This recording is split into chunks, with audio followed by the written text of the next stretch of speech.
Hey everybody, and welcome back to NW Farms. Today we're working on the 4230. We got it in here in the barn, trying to make some repairs before time to go to the hayfield.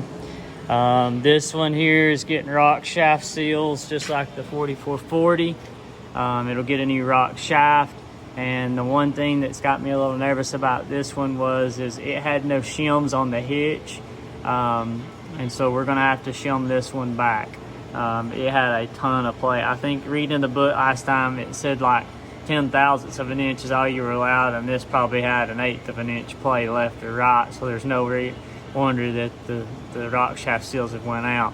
I'm fighting the stupid roll pin on the front pin again on this one. This one here needs a good bias, so when I get it taken down, I got to pick up some new drill bits. I've about broke all my drill bits or made them dull, one of the two. So other repairs coming along on this tractor.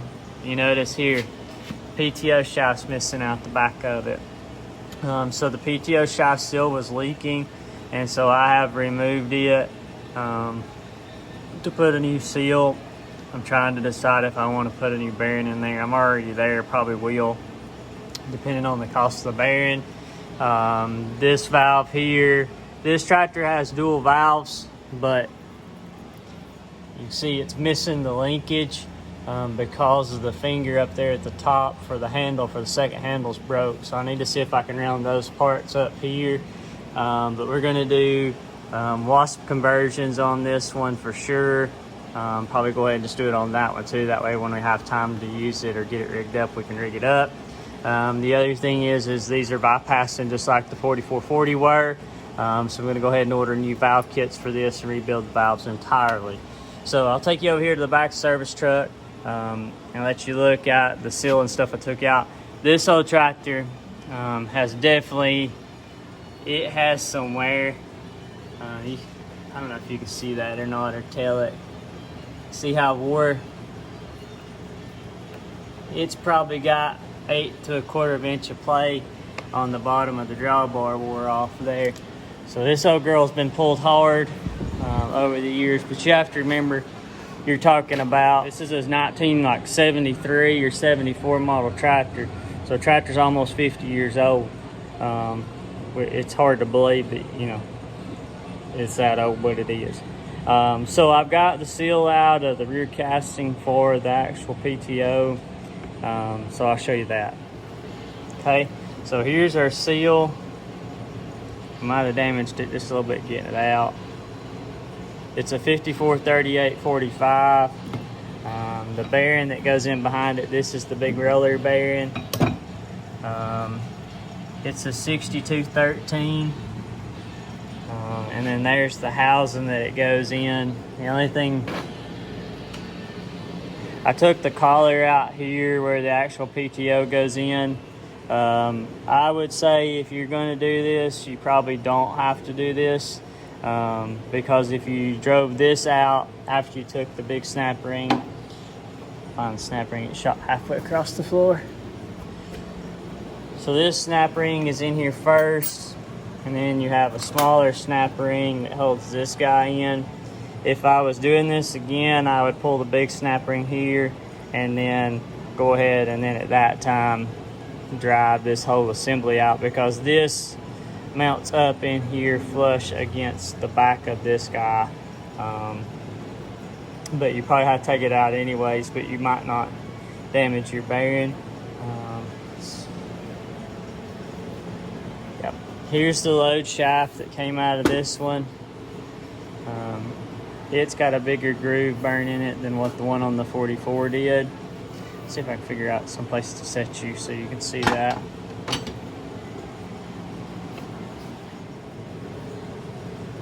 Okay, so this is the load shaft out of the 4230. You can see there on the end where it's got that big old drop down in it where it's worn on both sides.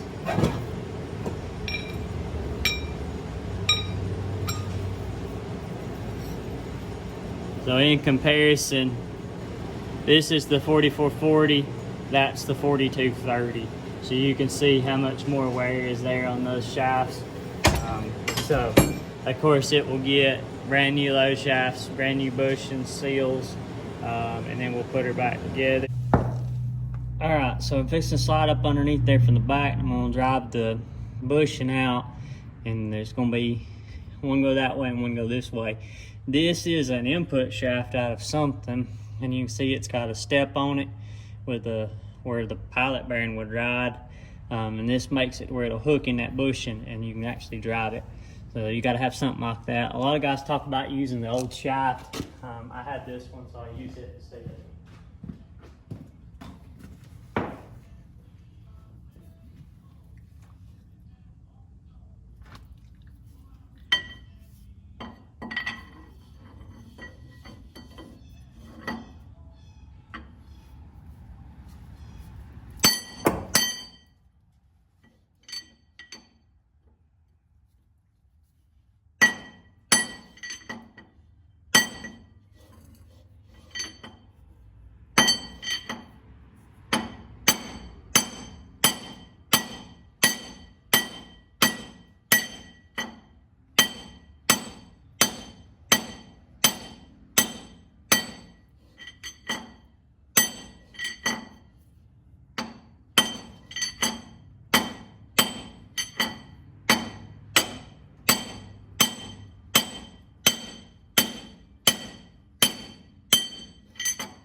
And Bruce, I know what you're thinking. Don't worry, I'm thinking it too. I know what Joe would be saying if he's here.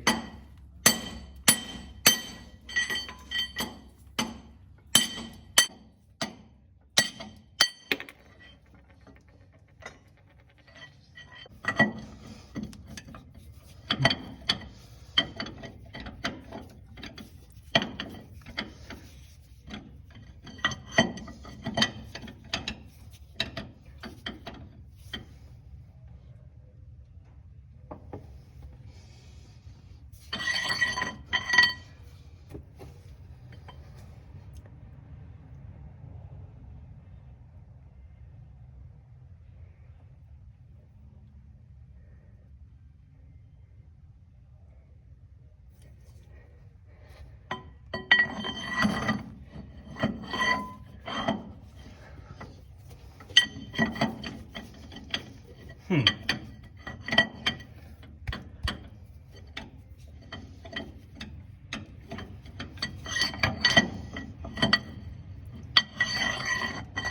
me get a light and look back there. Something's in the way.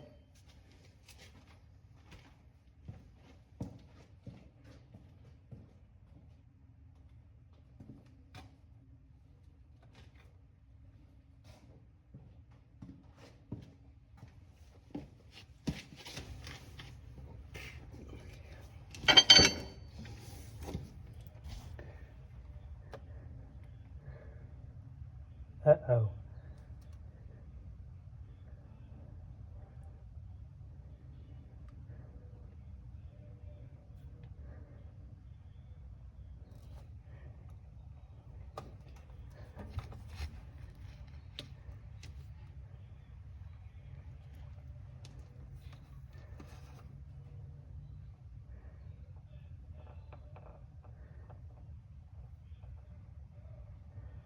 Uh-oh.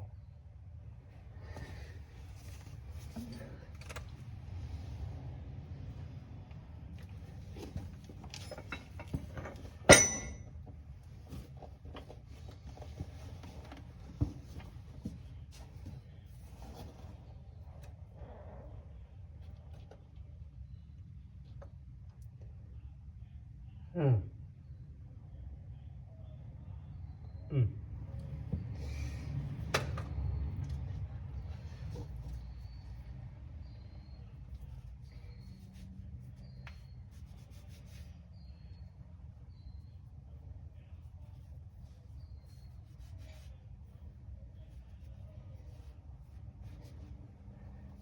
We got carnage in the rear end.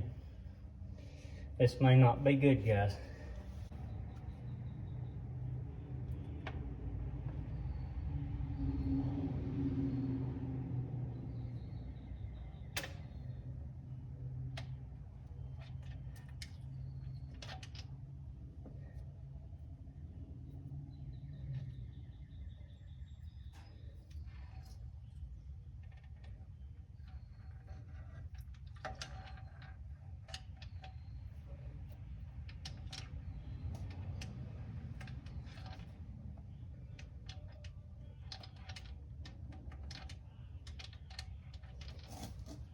I'm gonna have to bring it out the other side.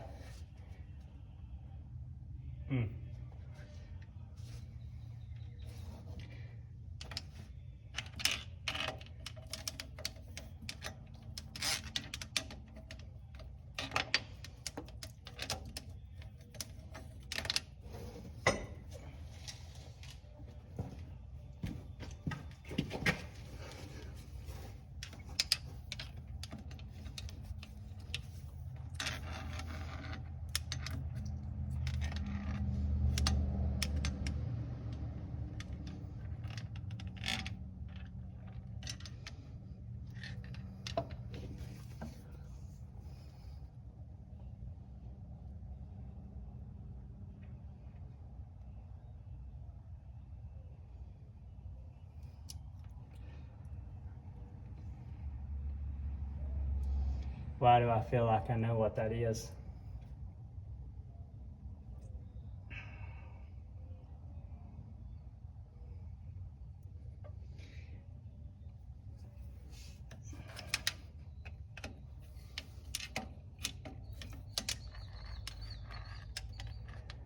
Well, boys and girls, this project may just got a lot deeper than what we want to go.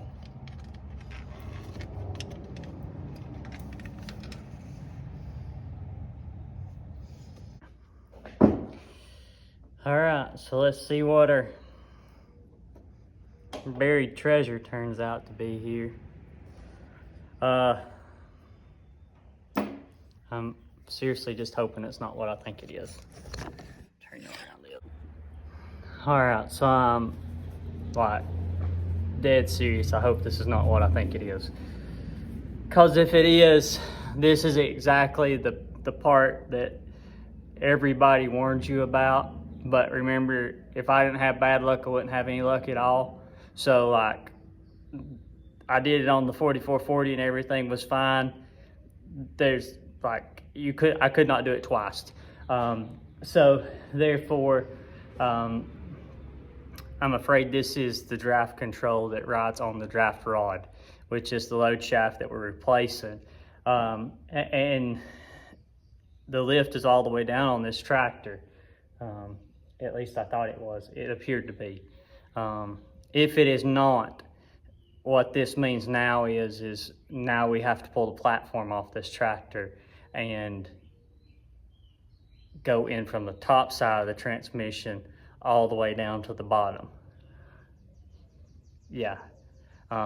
So there's a good possibility, if this is the part that I think it is, this tractor's down for the rest of summer. So let me dig in the parts catalog here and I'll give you an update here directly.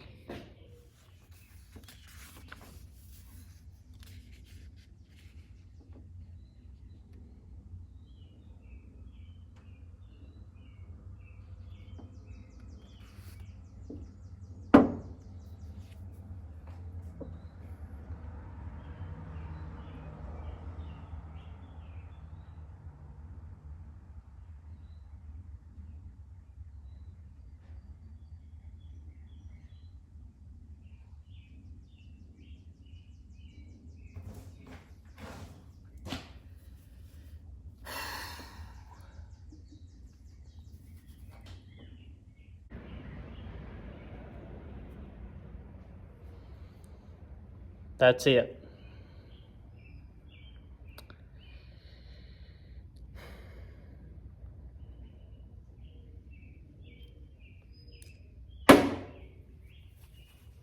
That's the pin. Oh, makes me sick.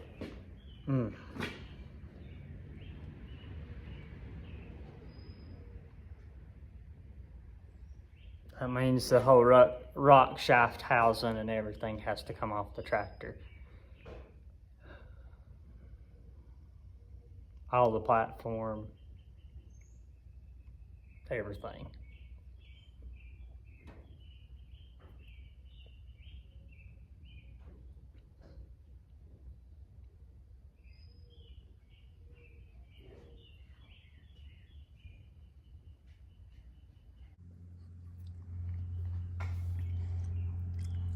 All right, so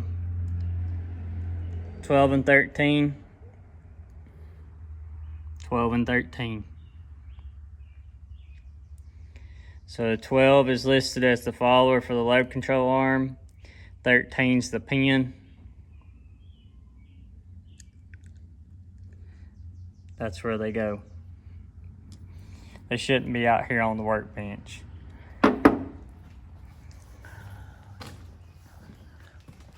I thought I had the hitch all the way down, and I even took my boot, and that's the draft control right there. And I even took my boot and pushed all the way down on that, and it was bending the rod.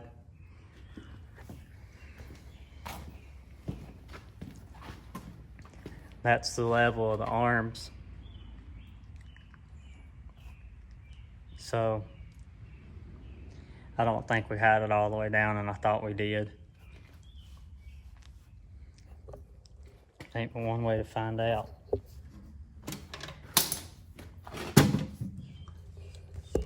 It's already broke anyways.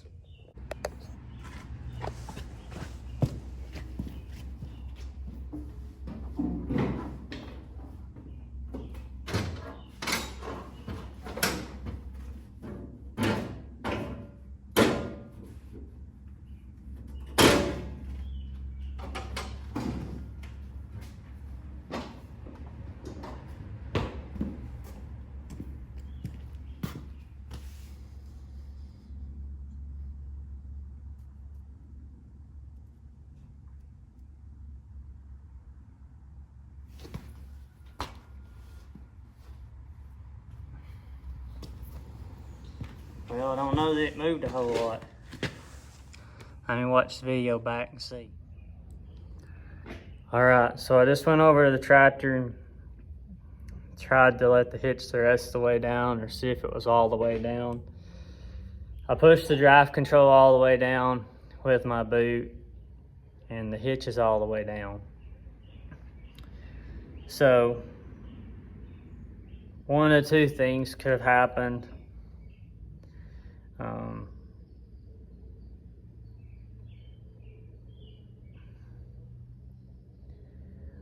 The tip of this pin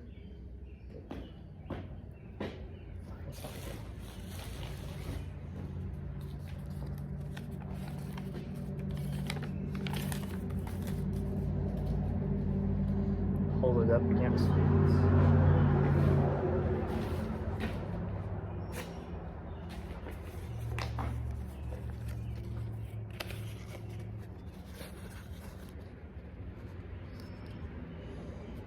I would figure out here on this end should be straight. I'm just guessing. I've never done any of this before, so I don't really know. But I don't think it should be bent like it is. And it almost looks like it has came out of its home where it's supposed to live at, up in the end of that load control rod, and been running halfway out of the hole and floating around inside of there. So more or less the 4230, I don't know, it's going to be down indefinitely. I guess I'll go sit down and read the book and contemplate life decisions as being a farmer. Cause stuff like this is when it gets aggravating.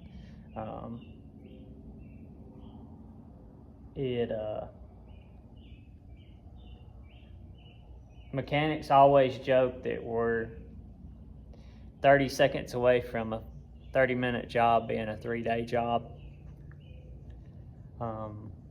You're one broken bolt away from a 3-day job, so a lot of people say.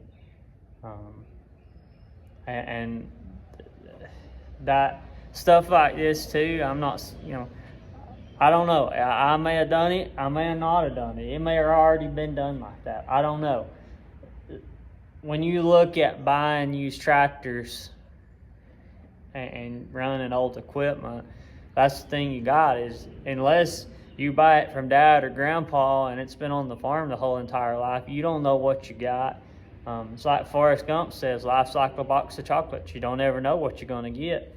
And that's the thing with these tractors, is we don't know what we've got until we get in there to, all we can do is operational test them whenever we buy them. And who knows? I have never had anything on the 3-point hitch of this tractor. And honestly, last summer, the last cutting of hay at Fort Knox, summer before last, because we cut off summer long last summer with a C450 because we updated. So a year and a half, almost 2 years ago, I mounted my old Kuhn. I have a Kuhn GMD 600, 7.5 foot cut, 3-point hitch mower. That's what I mowed hay with. We got that when I was in high school, probably about 17. We traded and got that mower brand new, and that's what I mowed all my hay with. And so I had just bought this tractor that summer, and I had been running it on the M6800 Kubota, and I was headed to Fort Knox to go mow over there. When I say Fort Knox, I'm not talking Fort Knox, Kentucky. Fort Knox is a code name. If you watched any of the hay cutting videos from this past summer, Fort Knox is a code name for the farm that we cut at. And we refer to that because the gentleman wants no visitors. He's very particular about who's on the operation, so we don't even discuss where it's located out in public. We just call it the Fort Knox farm. And so if I'm working at Fort Knox and any of the buddies call, or Bruce or Heath, and they call, everybody knows when I talk about I'm going to Fort Knox, they know where I am. So I hooked up, I pinned onto the mower, pulled the tractor on the trailer because it's further enough away that we trailer the tractors with the mowers and the smaller equipment to it. And as I got off the tractor, I looked underneath it and the seals were leaking. So that was the first time I had any implement on the 3-point hitch. Now, a little bit of backstory about this 4230. Bruce, this is probably the reason why he had chains on the 3-point hitch. When we bought this tractor, or when I bought this tractor, Bruce, he found it for me. He knew that I was looking for one, and he had a gentleman call him about this one. And this was a local tractor out of a state of a gentleman that had passed away. And so we went and looked at it. And upon getting there and getting the tractor bought, this tractor had 2 chains ran from, and I'll take you there in just a second and show you, from underneath the cab of the tractor down to the 3-point hitch arms. And this tractor here also, when you shut the tractor off at night, the 3-point hitch arms settle. And then when you fire it back up, they automatically pull themselves back up. And so that's what it kind of makes me think that this might be what was wrong with it. And it was one of those things. I had never had a reason to try to fix the tractor. And this is way more talking than I probably should be doing about it. But I'm trying to get you a little bit more insight on why I'm so confused, if it was me or was it already done. And there's no way to do that without giving you a little backstory on the tractor and habits that it had and things that it done. And I'm not trying to justify that it wasn't me. If it was something I done, I learned a long time ago as a kid with Grandpa. He taught me that, and I harp this to my students day in and day out, just make a blame decision. It doesn't matter. And if you broke it, own it. And don't be hesitant to, if a man asks you if you broke something, you tell him, yeah, I broke it, if you broke it. Because at the end of the day, you're responsible for your actions. Well, if I didn't have the hitch down all the way and that pin fell out because of that, well, this lesson's on me. And I can't blame it on anybody else. But knowing and remembering those chains on the 3-point hitch, and not knowing the tractor before this, and knowing that the arms settle and that kind of stuff,